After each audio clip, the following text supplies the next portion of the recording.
کوئی آواز اب اٹھائے کہ کشمیر و فلسطین جل رہے ہیں، کوئی آواز اب اٹھائے کہ کشمیر و فلسطین جل رہے ہیں، کوئی انصاف اب دلائے کہ کشمیر و فلسطین جل رہے ہیں۔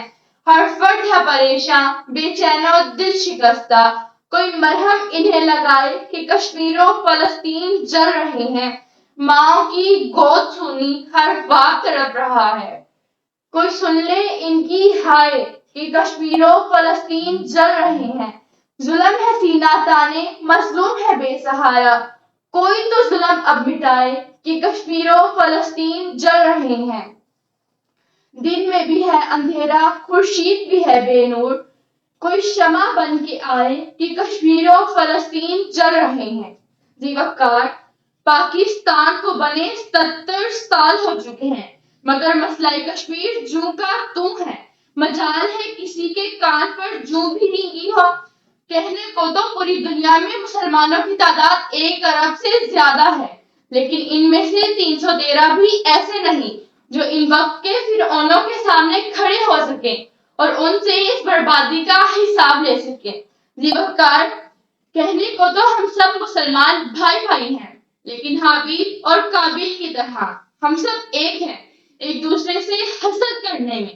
ہم سب ایک ہیں، ایک دوسرے کی جڑیں کاٹنے میں۔ ہم سب ایک ہیں، ایک دوسرے کی عزتیں اچھالنے میں۔ ہم سب ایک ہیں، ایک دوسرے کی ٹانگیں کھینچنے میں۔ ہم سب ایک ہی تو ہیں، ایک دوسرے کو لوٹ کھانے میں۔ جی وقار، اگر ہم نبی کریم صلی اللہ علیہ وآلہ وسلم کے فرمان کے مطابق جس میں واحد کی مانند ایک ہوتے تو آج کشمیر اور غزہ کے مسلمان یوں چیونٹیوں سے بھی بدتر حالات میں مسلے نہ جا رہے ہوتے، یوں دشمن کے ہاتھوں ان کے حقوق کی پامالی نہ ہو رہی ہوتی، کیونکہ آزاد رہنے کا حق تو جانوروں کو بھی ہے، یوں مساجد، ہسپتالوں اور اسکولوں پر بمباری نہ کی جا رہی ہوتی۔ جی وقار، کہنے کو تو ہم دنیا کی 7ویں بڑی ایٹمی طاقت ہیں، لیکن ایٹم بم تو ہم نے شاید شب برات اور شادیوں پر پٹاخے پھوڑنے کے لیے رکھے ہیں۔ جی وقار، ملالہ کی گولی کا مغرب نے اپنی غرض کے لیے پوری دنیا میں چرچا کیا تھا، مگر مسئلہ کشمیر و فلسطین پر ایسی موت ایسی خاموشی کیوں؟ آخر کیوں؟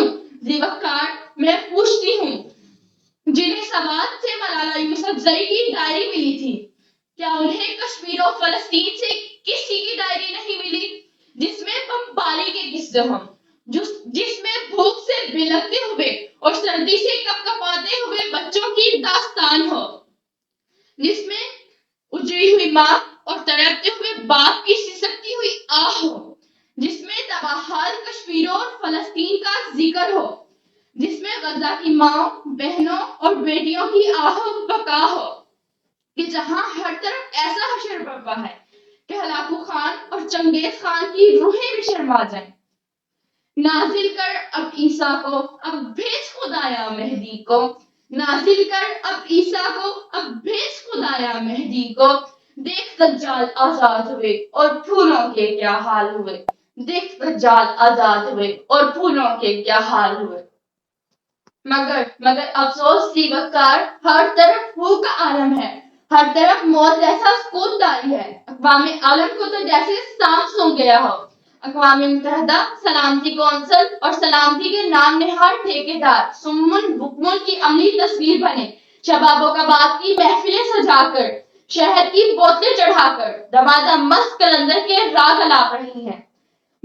مگر آفرین ہے جی وقار، دونوں ہاتھوں سے سلام ہے میرے کشمیری اور فلسطینی بہن بھائیوں پر کہ جو اپنے ماں باپ، بہن بھائی، بیٹیاں، بیٹے، حتیٰ کہ اپنے گھر بار بھی لٹا کر دشمن کے سامنے ایک چٹان کی مانند ڈٹے کھڑے ہیں کہ نواسہ رسول حسین ابن علی کی طرح پورا خاندان تو چاہے شہید ہو جائے مگر کسی ظالم شدید کے سامنے اپنا سر نہیں جھکائیں گے، کیونکہ وہ جانتے ہیں کہ ظالم کے آگے مظلوم بن کے حشرات کی طرح رینگنے کی بجائے ظالم سے بغاوت کرتے ہوئے شیر کی طرح ڈٹے رہنا ہی اصل زندگی ہے۔ کشمیریوں اور فلسطینیوں نے یہ ثابت کیا ہے، کرکس کی طرح ہواؤں کے رخ پر چلنے کے بجائے عقابوں کی طرح باد مخالف کی سمت اڑنا ہی اصل زندگی ہے۔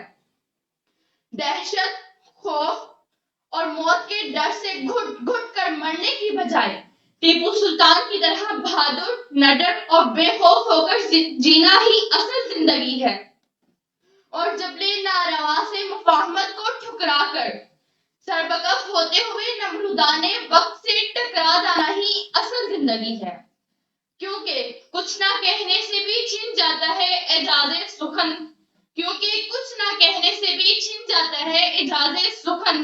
ظلم سہنے سے بھی ظالم کی مدد ہوتی ہے۔ عزیز وقار، میں ان اشعار پر اپنی تقریر کا اختتام کرنا چاہوں گی۔ کتاب سادہ رہے گی کب تک، کتاب سادہ رہے گی کب تک، کبھی تو آغازِ بات ہوگا۔ بستیاں اجاڑ ڈالیں جنہوں نے، کبھی تو ان کا حساب ہوگا، کبھی تو ان کا حساب ہوگا۔ شکریہ۔